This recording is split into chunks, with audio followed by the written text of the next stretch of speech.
آپ خوش نصیب ہو، آپ کے ساتھ والدین ہیں. ارے ماں باپ ہاتھ اٹھائیں طوفان ٹل جاتے ہیں، بلائیں ٹل جاتی ہیں، بڑے بڑے پہاڑ راستے سے ہٹ جاتے ہیں. کتنی مشکلیں آپ کے ساتھ، کتنی پریشانیاں. کیوں نہیں بیٹھتے ماں باپ کے قدموں میں؟ کیوں نہیں کہتے ان کو ہاتھ اٹھاؤ؟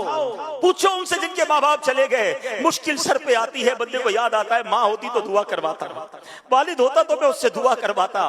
ارے آج تمہارے پاس تمہارے ماں باپ ہیں، بیٹھو ان کے قدموں میں، کرواؤ دعائیں. تمہارے مشکلیں کیسے آسان ہوں گی. حضرت موسیٰ علیہ نبینا علیہ الصلوۃ والسلام ایک بار چلتے چلتے آپ کو کچھ تھکاوٹ محسوس ہوئی، آپ نے اللہ پاک کی طرف، آپ چاہ رہے تھے کہ سفر آسان ہو جائے. اللہ پاک نے وحی بھیجی، اے موسیٰ قریب ایک پہاڑ ہے، وہاں تشریف لے جائیے، اس غار میں ایک شخص ہوگا، وہ آپ کے لیے سواری کا انتظام کر دے گا. حضرت موسیٰ اللہ کے نبی ہیں، کلیم اللہ ہیں. اللہ چاہتا تو ہوا کے ذریعے آپ کو سفر کروا دیتا، خود سواری کا انتظام فرما دیتا. آپ کو ایک بندے کے پاس کیوں بھیجا؟ آپ غار میں جاتے ہیں، اس شخص کے پاس جا کر جیسے ہی گئے تو اس شخص نے ابھی آپ کو پہچانتا بھی نہیں تھا. آپ نے فرمایا مجھے سواری چاہیے. اس شخص نے فوراً بادل کو حکم دیا، اے بادل نیچے آؤ. بادل نیچے آیا اور آپ نے فرمایا اس بادل کو شخص نے حکم دیا کہ ان کو ان کی منزل تک پہنچا دو. سبحان اللہ. حضرت موسیٰ اس بادل پر سوار ہوئے اور حضرت موسیٰ حیران ہوئے اور جناب وہ سفر کمپلیٹ ہو گیا. آپ نے اللہ کی بارگاہ میں عرض کی مولا یہ بندہ کون ہے جس کی دعا سے بادل نیچے آیا،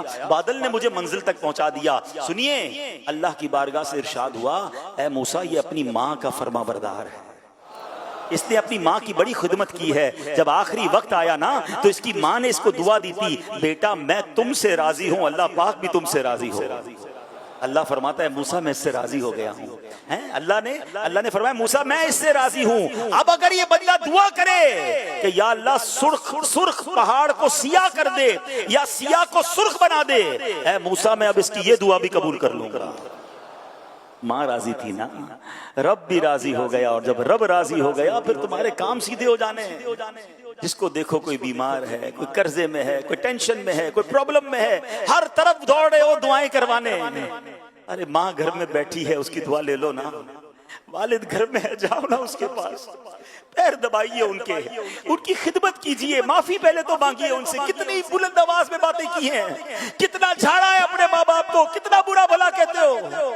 دوستوں کے لیے ٹائم ہے، والد کے لیے ٹائم نہیں ہے. خدا کی قسم ثواب کا انبار ہے تمہارے گھر میں. حدیث پاک کے الفاظ ہیں، جو بیٹا جو اولاد اپنے ماں باپ کو محبت کی نگاہ سے دیکھے، حدیث پاک کا مضمون ہے، نبی پاک فرماتے ہیں جو اولاد اپنے ماں باپ کو محبت کی نگاہ سے دیکھے اللہ مقبول حج کا ثواب عطا فرماتا ہے. اللہ اکبر. صحابی رسول نے پوچھا وَإِن نَظَرَ كُلَّ يَوْمٍ 100 مَرَّةٍ، یا رسول اللہ کوئی 100 بار دن میں دیکھ لے. ارے ماں باپ تو گھر میں ہے نا، جتنی بار چاہے دیکھیں. اللہ اکبر. نبی پاک نے کیا فرمایا؟ اللہ